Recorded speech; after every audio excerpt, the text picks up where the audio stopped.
ஒரு வருஷம் இல்ல 2 வருஷம் இல்ல 40 வருஷம், எப்படி 40 வருஷமா ஒரு வயசான பாட்டிமா போராடி இருக்கிறாங்க இந்த ஒயின் ஷாப்பை மூட சொல்லி. அந்த பாட்டிமாவும் பொதுமக்களும் போராடி போராடி பார்த்துட்டு இதுதான் நம்ம தலைவிதின்னு மனசு உடைஞ்சு போகும்போது சீஃப் மினிஸ்டர்னு ஒருத்தர் வந்தாரு.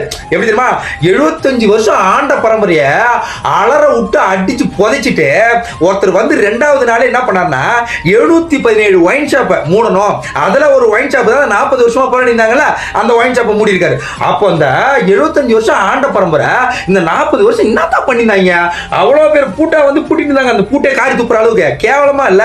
இதெல்லாம் பண்ணிட்டு எங்க வந்து எப்படி தெரியுமா, அதெல்லாம் அவங்க மூட மாட்டோம். ஆமா, நான் கூட 500 மூடி இருக்கிறோம். எப்ப எங்களுக்கு எந்த நியூஸும் தெரியாத, எதையாவது ஒண்ணு சொன்னா நம்ம ஏதாவது ஒண்ணு ஒட்ட வச்சு பிட்டு பேப்பர் ஒட்ட வச்சு தூக்கிட்டு வந்துருந்தீங்க. பாருங்க இங்க பாருங்க, மழா மழா மழா மழான்னு ஏர்போர்ட்ல நிக்கிற மாதிரி தூக்கிட்டு வந்துருது.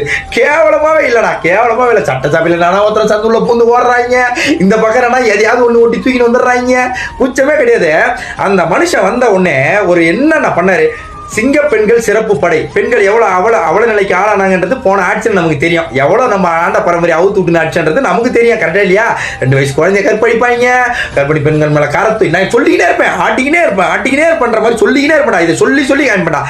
இந்த ஆட்சியில் நடந்தாலும் நடக்கலனாலும் நாங்க நடந்தாலும் அது தப்புனா கண்டிப்பா சுட்டி காட்டுவோம். நாங்க வந்து தாவேக தொண்டர்களாகிய நாங்க எங்க அண்ணன் மேல தப்புனா எங்க அண்ணனே அடிப்படான்ற மாதிரி நாங்க சுட்டி காமிப்போம். அதாவது நம்ம கொத்தடிமை மாதிரி எதுக்காக இருந்தாலும் அப்படியே முட்டு கொடுத்து தூக்கி அப்படி நிறுத்த மாட்டோம்.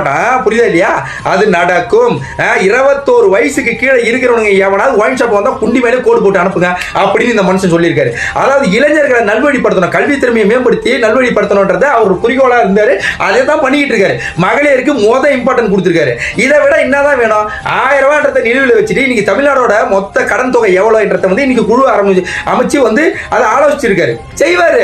அதுக்குள்ள ஐயோ என்னால முடியாதுங்க, 4 டவுசர் வாங்கி வந்து தம்பி, 4 பட்டாப்படி டவுசர் வாங்கி வந்துருங்க, வாங்கின்னு வந்துட்டு அதை அப்படியே தூக்கி வயிறு வரைக்கும் போட்டு நான் கடிச்சிக்கினே இருக்கணுங்க, என்னால சும்மா இருக்க முடியாது. ஆமா, என்ன பண்ண குளத்தூர் தொகுதியில் கொஞ்சம் நஞ்சு அடியா தம்பி, என்னால மறக்க முடியாது தம்பி. ஆமா, நான் எகிரி கட்சினே தான் இருப்பேன். சட்டசபையில ஏதாவது கேள்வி கேட்கும் போது ஏந்து ஓடினே தான் இருப்பேன் அப்படின்றானுங்க. கூச்சமே கிடையாது, கூச்சமே இல்லை.